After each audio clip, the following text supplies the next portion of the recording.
Hello. Welcome to the Astral weather report for May 20th through the 26th. This week is really about embodied power. And I'm going to run through this pretty quick because you probably already felt a lot of this the last couple days. This cycle is going to activate presence and execution and just raw life force energy. You might feel just an increased motivation to act more immediately. You might feel pressure to just make some big moves. There's definitely a stronger desire and need for momentum and movement. So you will feel frustration with hesitation, delay, stagnation of any kind. There's a heightened awareness of just overall personal power, capability, your energy leaks. And this is execution energy, like knowing exactly what you can focus on and execute on and letting everything else go. Not planning, not theorizing, movement. Right? The number one law of physics is a ball in motion tends to stay in motion until met with equal or opposite resistance. So that's what this is about. This week teaches us that, power, energy, momentum really becomes real when it's embodied through action. One of my very first mentors, he's achieved billions of dollars in sales. And I remember the first time I had the chance to ask him, how did you do it? He said, Aoma. I'm not the smartest. I'm not the fastest, but I continue to take all out massive action. So that's what this theme's about. The sun has moved into the 20th signature. In human design, we call it the gate of now, the gate of presence, the gate of conscious action. In the I Ching, we call it the hexagram of contemplation. And so this can show up in a distortion where there's impulsiveness and just performative action, caring what people think, doing things for perception instead of for progress. And so reacting without awareness is kind of the thing you gotta watch for. It could be easy to have a knee-jerk reaction to do something out of subconscious behavior.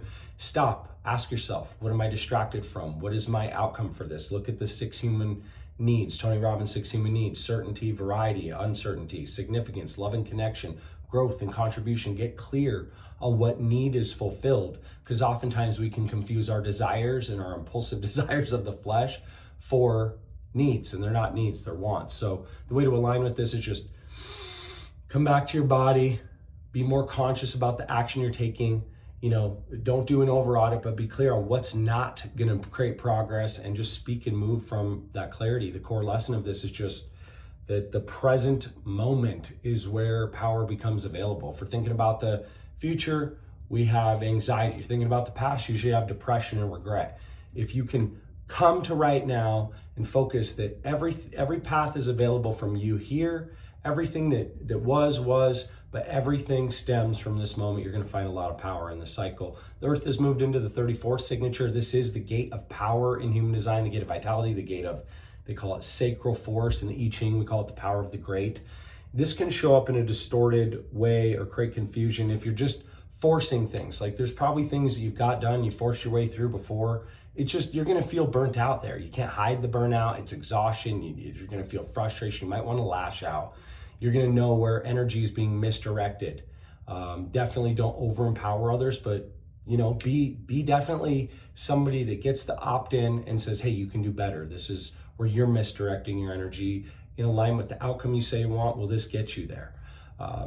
The way to harvest and use this gate 34 is just through alignment with sustainable strength. Like, what can you do every day? A great lesson is like, if you've ever taken some time out of the gym and you get in, you're like, I'm going to push hard.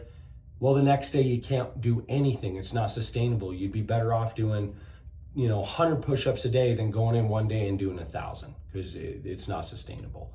Aligned execution. So reverse engineering, like this is the thing I want, this is the goal, this is the outcome. Reverse engineer exact steps to get there, the amount of phone calls, the amount of whatever it might be to get there.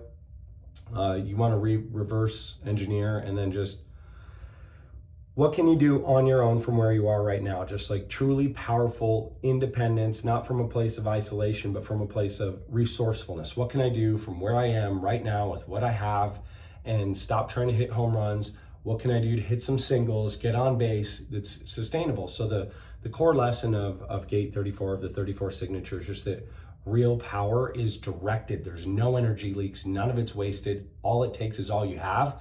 And so if you have energy leaks here and there, we call it the law of 212 degrees. You can't put the pot on the stove, take it off and move it around, or the water never boils. It has to be exactly 212 degrees. So if you waste any of that energy, you never get fully in momentum. You always feel like you're just trying to get going, chug it, chug it. It's hard to get a locomotive into motion. It's hard to push a car out of the ditch, out of the mud. You've got to have sustainability, and you have to make sure your energy is used efficiently. So just this next week, avoid acting impulsively without awareness, scattering energy across too many directions, or directions that don't have a measurable reverse engineered outcome. It's just hope.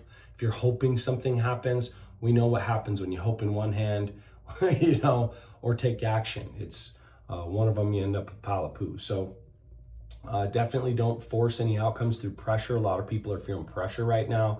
The more you study these two gates, you realize they create a lot of pressure. So there's a lot of burnout just from constant output. Make sure, even if you're really busy on the counter, that you put rocks in the river.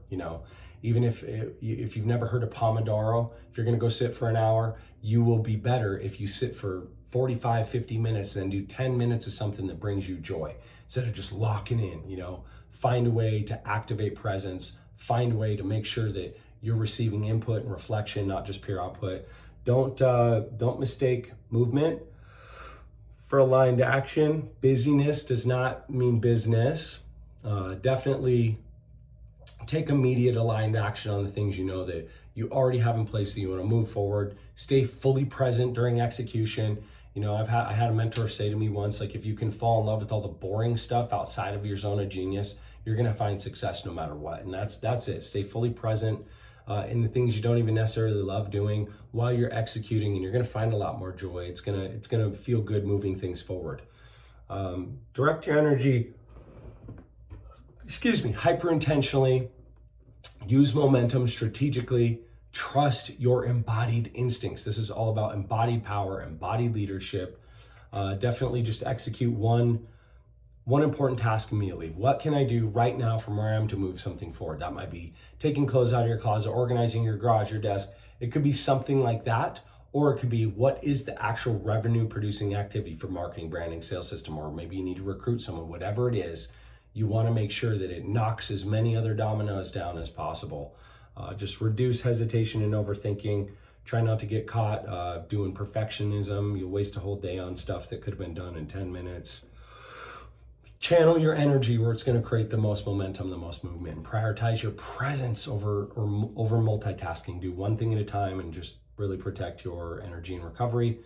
A couple questions to be with this week is just, where is my power waiting for decisive action? Maybe you've worked on some of the energy leaks. Where is it waiting for you to just execute and move? And then what would happen if you moved fully 100% from faith instead of cautiously and skeptical? And if this doesn't work out, and burn the ships. Focus on what will get you to the other side. We know that if we eat healthy, we go to the gym, you're going to have the result. So you don't have to go and research crazy diets and all this stuff. Most of this is really simple, and the same as every area of your life: your relationships, your business, your fitness, your mindsets, your skill sets. It's all the same game. Simple success, swinging singles. The last thing I want to share with you guys, because I'm a huge fan of Outwitting the Devil, is I was reminded this week by a friend, and a couple opportunities to share this with people, about the devil's fence, right? There's someone, it's been an interesting morning. So forgive my yawning, that is unacceptable. But my point here, and I'm rushing through this, but the devil's fence. If there's an area of life you need to make a decision, you're being seduced by the highlight reels of social media, or something in your mind that is not going to move you toward that active 100% sure thing path. The grass is always green where you water it. I'm sure you probably heard that. Well, the devil's fence is about somebody that's trying to make decisions, and ultimately, if you have heard the story, there's a person trying to make decisions and they're on the fence. They're like, I can't decide. I'm going to wait and decide. And the devil comes back and says, hey, come here. And they go, well, I haven't decided yet. I'm still trying to choose. I haven't hurt anybody. No one's being harmed. And the devil grabs them by the arm and just grabs them and starts pulling them off, dragging them away. And they're like, wait. I'm still trying to decide. Give me a chance to decide. And the devil said, you already did decide. The fence belongs to me. And so the message is, do not be ambiguous. There's areas of your life you got to get really clear, and you have to get really focused on what you want, the path to get there, and then go after it. Do not delay, execute immediately.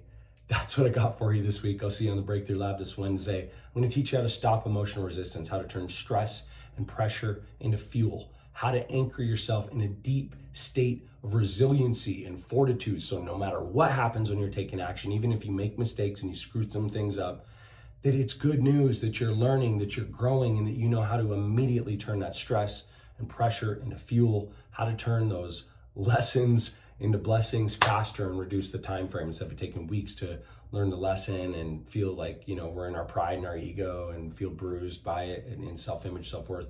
How to, in real time, alchemize any disempowering emotion and turn that into fuel, focus, and momentum. So in the meantime, infinite love, always and always, shine on. Bye for now.